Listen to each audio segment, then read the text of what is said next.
안녕하십니까. 정지평 법무사입니다. 오늘은 답변서 작성과 관련하여 알아보도록 하겠습니다. 솔로몬 홈페이지에 접속하신 다음 위쪽에 민사를 여시고 빨간 글씨로 된 민원인 민사소송사건 작성 도우미를 여신 다음 한 번 더 빨간 글씨로 된 유튜브 촬영 사건을 여시면 위에 답변서와 관련된 확대된 서식을 보실 수 있습니다. 먼저 답변서 제출과 관련하여 답변서 제출 의무로서 피고가 원고의 청구를 다투는 경우에는 소장의 부분을 송달받은 날부터 30일 이내에 답변서를 제출해야 하고, 피고가 공수송달의 방법에 의한 경우에는 소장의 부분을 송달받은 경우에는 그러지 아니하다고 규정하고 있습니다. 답변서는 변론기일에서의 진술을 준비하는 서면인 동시에 변론기일에서의 진술 이전에 그 자체만으로 무변론 판결을 저지하는 법적 효과를 가진 서류라고 할 수 있겠으며, 답변서의 기재사항으로는 당사자의 성명, 명칭, 상호와 주소, 대리인의 성명과 주소, 사건의 표시,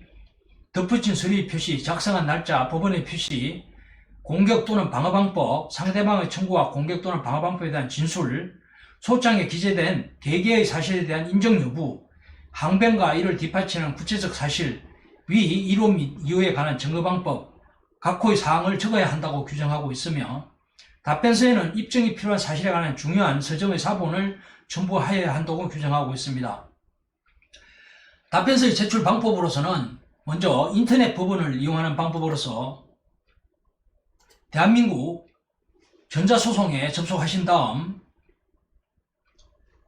서류, 민사서류, 답변서를 여시면 절차에 따라서 작성하시고 제출하시는 방법과 법원 창구를 이용하는 방법으로서 각각 법원 종합민원실을 방문하신 다음 제출하는 방법과 우편 접수를 이용하는 방법,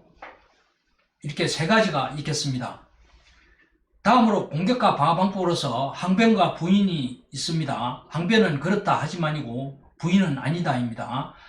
항변사항으로서는 권리장애 항변으로서 가행법규 위반, 의사능력의 계려, 불공정한 법률행위, 통정허위 표시, 공소양속 위반, 원시적 이행불능, 불법 은인급여 등이 있고, 권리소멸 항변에는 변제, 면제, 경계 혼동, 소멸시 완성, 후발적 이행불능, 해제, 취소, 해제 조건의 성취, 제3자의 권리 양도, 상계 등이 있으며, 권리 저지 항변에는 기한 유예 항변, 목적물 인도 청구권에서 정당한 점유 권한 항변, 한정성인, 신의칙 위반, 권리남용, 재고 검사의 항변, 동시행의 항변권, 유치권에 기한 항변 등이 있으며, 입증 책임은 채무자인 피고에게 있으며, 부인의 경우에는 원고가 주장하는 요건 사실의 존재를 부정하는 내용을 사실상 주장으로서 피고가 원고의 주장 사실과 양립 불가능한 별도의 사실을 들어 부인할 경우 이를 이유부 부인 또는 적극 부인, 간접 부인이라고 하며,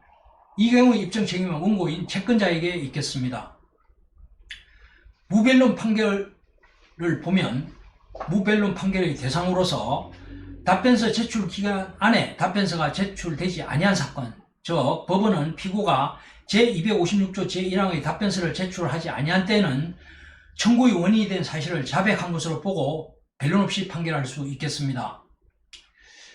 무변론 판결이 불가능하거나 적합하지 아니한 사건으로서 피고에게 공수송달로 소장 부분을 송달한 경우와 직권으로 조사할 사항 등이 있는 경우 형성소송, 가사소송,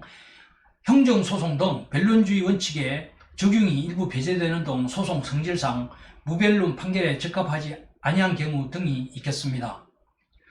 소장 송달 후 소장의 흠이 발견된 경우의 처리로서 그 흠이 사소하여 일부 기각하더라도 원고가 특별한 이의를 제기하지 아니할 것으로 예상되는 경우에는 일부 기각의 무변론 판결 선고가 가능한 것으로 보고 있으며, 선고기일의 지정으로서 무변론 판결의 경우에도 반드시 선고기일을 열어 법정에서 판결을 선고하여야 할 것으로 규정하고 있으며,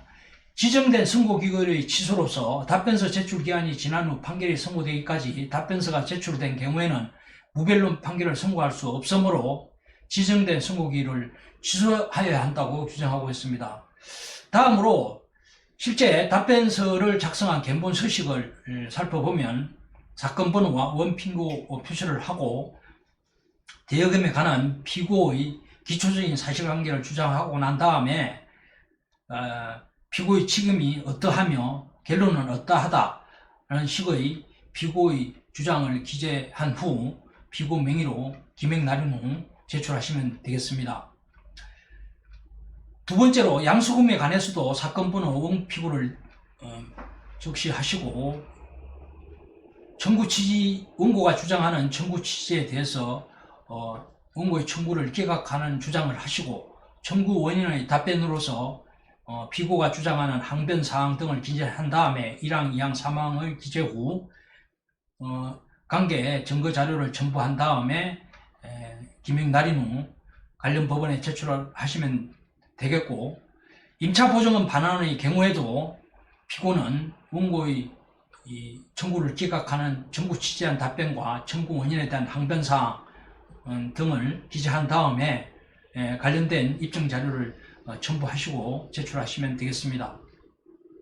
건물 인도의 경우에도 피고는 청구 취지한 답변과 원고의 청구를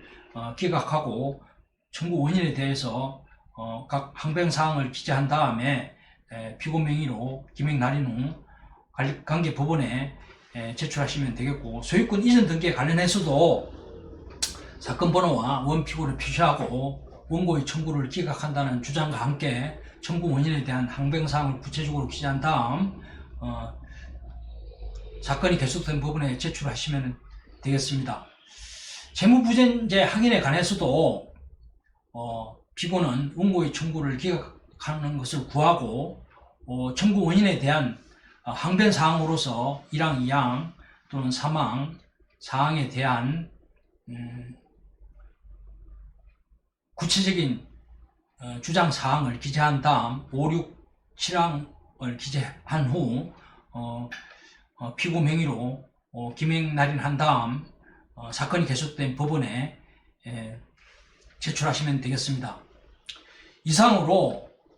답변서 작성과 관련하여 알아봤습니다. 위 설명과 관련하여 의문이 있으시면 댓글을 남겨주시거나 오른쪽 위에 솔로몬 홈페이지에 접속하셔서 무료 법률 상담 코너를 이용하시거나 전화로 문의하여 주시면 감사하겠습니다. 이상으로 답변서 작성과 관련한 설명을 모두 마치겠습니다. 감사합니다.